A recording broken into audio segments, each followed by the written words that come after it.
औज़ुबिल्लाहिमिनश्शैतानिर्रजीम बिस्मिल्लाहिर्रहमानिर्रहीम। अस्सलामु अलैकुम। मैं उम्मीद करता हूँ कि आप सब खैरियत से होंगे और आने वाले दिनों में भी इंशाअल्लाह अल्लाह ताला के रहम फजल से आप खैरियत से ही रहेंगे। मेरी अल्लाह ताला से भी यही दुआ है कि अल्लाह हम सब को अपने हिफ्ज़ व अमान में रखे।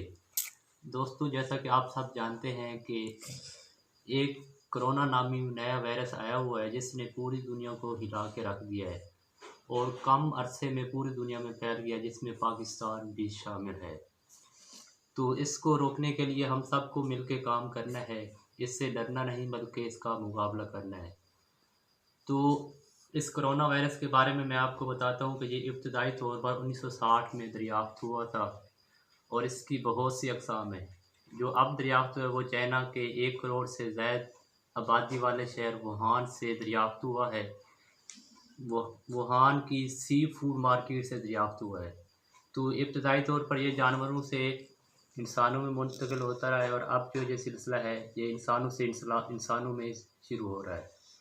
तो वीडियो को मज़ीद आगे बढ़ाने से पहले जिसने मेरे चैनल यंग एजुकेशन सिस्टम को सब्सक्राइब नहीं किया तो वो प्लीज़ सब्सक्राइब करें और बेल आइकन के बटन को प्रेस करें और वीडियो को ज़्यादा से ज़्यादा शेयर करें।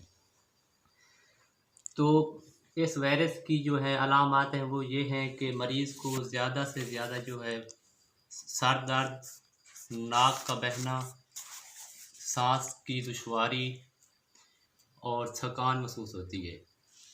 तो अगर किसी को भी ये वाली अलामात किसी आदमी के अंदर पाई जाती हैं तो उसे चाहिए कि वो जो कोरोना अलर्ट है यानी हेल्पलाइन जो हमारे गवर्नमेंट पाकिस्तान ने जारी की है उस पर रब्ता करें ताकि उनका प्रॉपर इलाज किया जा सके।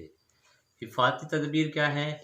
वो ये है कि मेरे तमाम मर्द और ख़वातीन हज़रात से गुजारिश है कि वो हर वक्त मास्क का इस्तेमाल करें, ग्लव्स का भी, और जो भी पानी इस्तेमाल कर रहे हैं, चाहे गांव में रह रहे हैं या सिटी में रहते हैं, तो पानी को गर्म करके पिएं और अपने हाथों को साबुन के साथ गर्म पानी से धोएं।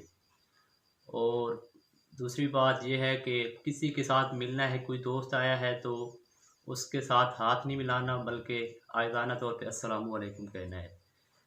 क्योंकि ये वायरस जो है ये इंसान से इंसान में याद है, अगर हम हाथ मिलाएंगे तो वो वायरस उसका हमें भी उसके अंदर ये वायरस हो तो उसका हमारे अंदर मुंतकिल हो सकता है। तो हाथ नहीं मिलाना। अगर किसी से मिला भी लिया है तो उस वक्त तक हाथ को अपने चेहरे के साथ लेके आना जब तक आप उसे गर्म पानी के साथ धो नहीं लेते। तो कुरान पाक को पढ़ना है, हर वक्त बावज़ू रहना है, नमाज़ पढ़नी है और अल्लाह ताला से अपने गुनाहों की माफ़ी मांगते रहना है। और जो सबसे अहम बात यह है कि हम लोग जो है अपने मुल्क की कवानीन को फॉलो नहीं करते। जैसे आजकल हमारे यहाँ ये लॉकडाउन लगा हुआ है कि आपने डबल सवारी नहीं करनी, तो हम डबल सवारी करते हैं। घर में रहना है तो हम घर में नहीं रहते। तो भाई इसमें हमारा अपना फ़ायदा है। अगर हम अपने रूल को फॉलो करेंगे तो इससे हमारी सेहत अच्छी रहेगी। क्योंकि ये वायरस जो है ये फ़िज़ा में ही रहते हैं। हमारा ख्याल था रहा कि ये हराम चीज़ खाने से आता है, तो क्या पाकिस्तानी हराम खा रहे हैं? नहीं, बल्कि ये जो है ये हवा के अंदर चलता है।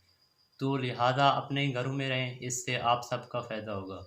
और मैं अपने सियासतदानों से भी रिक्वेस्ट करूँगा कि वो अपनी सियासत को चमकाने में ना लगे रहें बल्कि एक हो के इस वायरस को ख़त्म करने के लिए मुकाबला करें। और बस, थैंक यू।